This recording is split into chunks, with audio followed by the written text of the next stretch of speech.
Karen's bloated ego filled the room like cheap perfume, choking everyone in its path. The principal's sneer was practically a trademark, her voice a weapon she wielded with glee. In the small, aging classroom of Willow Creek High, she stood at the front, her too tight blazer straining as she loomed over my grandfather, Henry, a 78-year-old volunteer tutor with a heart bigger than her self-importance.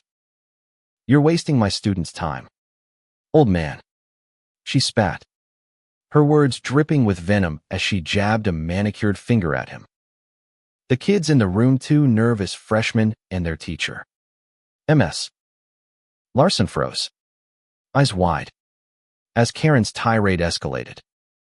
I wasn't there yet, but I'd hear every detail later, and it lit a fire in me that wouldn't die.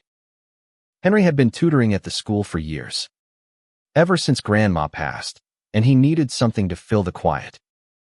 He wasn't perfect, his math was rusty, and his stories about back in my day could drag, but the kids loved his warmth, his patience. Karen, though, she saw him as a nuisance, a relic who didn't fit her vision of a modern school. That day, she'd stormed into the classroom during his algebra session, claiming he'd mistaught a formula. It wasn't true. Henry had double-checked his work. But Karen didn't care about facts. She cared about power. "You think you can just waltz in here and play teacher?" she mocked, her voice loud enough to echo down the hall. "Go back to your rocking chair." The conflict had been brewing for months.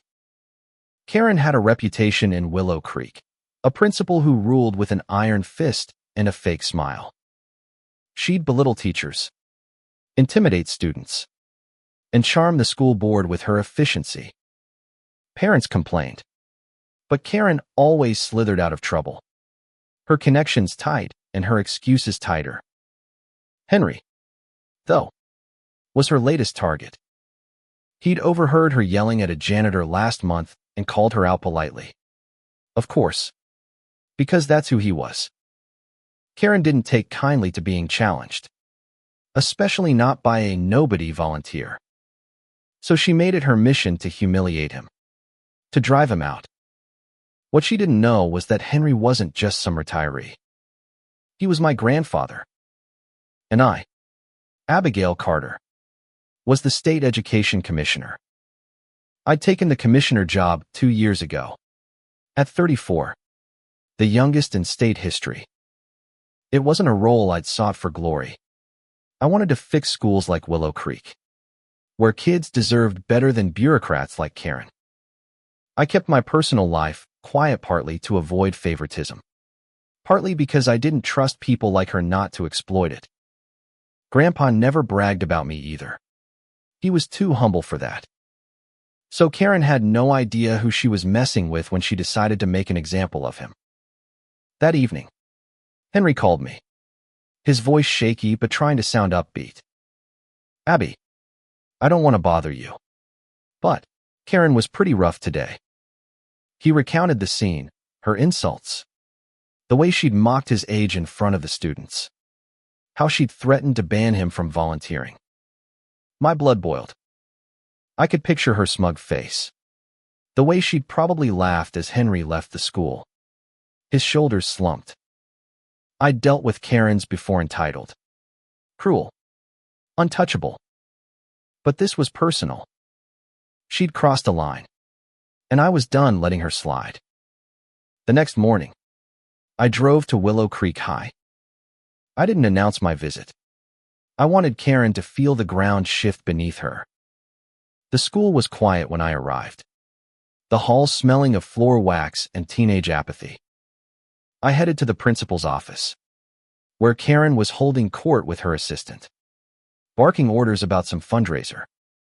She didn't notice me at first, too busy complaining about incompetent volunteers. When she finally looked up, her smile was all teeth, fake as her concern. "Can I help you?" she asked, her tone implying I was wasting her time. "I'm Abigail Carter," I said, keeping my voice calm but sharp. State Education Commissioner. Her face froze, the smile slipping like a mask. I didn't give her time to recover. I'm here about an incident yesterday involving Henry Carter. Her eyes darted, searching for an escape. She stammered something about misunderstandings, but I cut her off. I have statements from MS Larson and 2 students.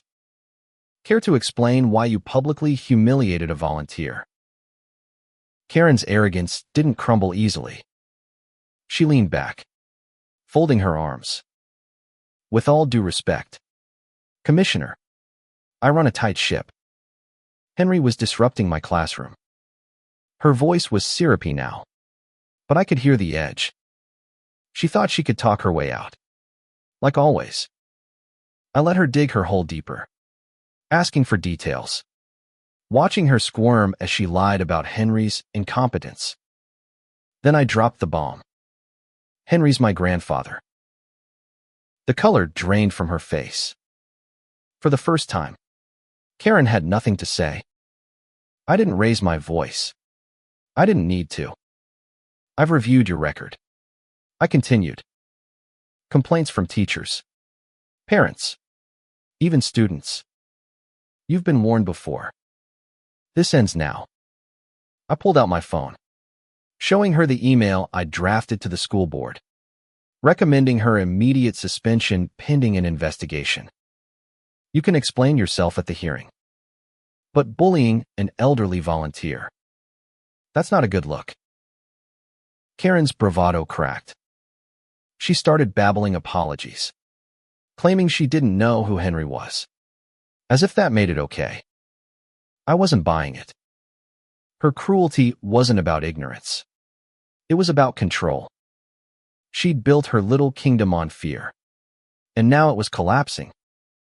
I left her office with her still pleading, her voice shrill and desperate. The school board meeting was set for the next week, and I'd make sure every detail of her behavior came to light. The hearing was a spectacle. Karen showed up in her best power suit, but her charm offensive fell flat. MS Larson testified about the classroom incident, her voice steady as she described Karen's cruelty. The 2 students, nervous but brave, corroborated every word. Parents came forward too, sharing stories of Karen's intimidation tactics, how she'd threatened to suspend kids for minor infractions, how she'd ignored bullying unless it suited her narrative. Henry spoke last, his voice quiet but firm. I just wanted to help the kids, he said. I didn't deserve that. The room was silent, the weight of his words sinking in. I presented the evidence, emails, complaints, even a recording from a teacher who'd caught Karen's outbursts on her phone. The board didn't deliberate long. Karen was fired on the spot. Her contract terminated for misconduct. She stormed out, muttering about unfair treatment. But no one followed her. The room felt lighter, like a storm had passed. Afterward, Henry hugged me outside the school, his eyes misty. You didn't have to do all this, Abby, he said. I smiled. Yeah, I did. The kids started calling him Coach Henry, and he was back in the classroom the next week, teaching algebra with a grin. The school felt different, warmer, freer. Karen's reign was over, and the lesson was clear: no one's untouchable, not when they're wrong. As for me, I went back to my office, my job unchanged but my resolve stronger. Bullies like Karen thrive in the shadows, but shine a light on them, and they crumble. Willow Creek High was healing, and Grandpa was happy. That was enough. The end.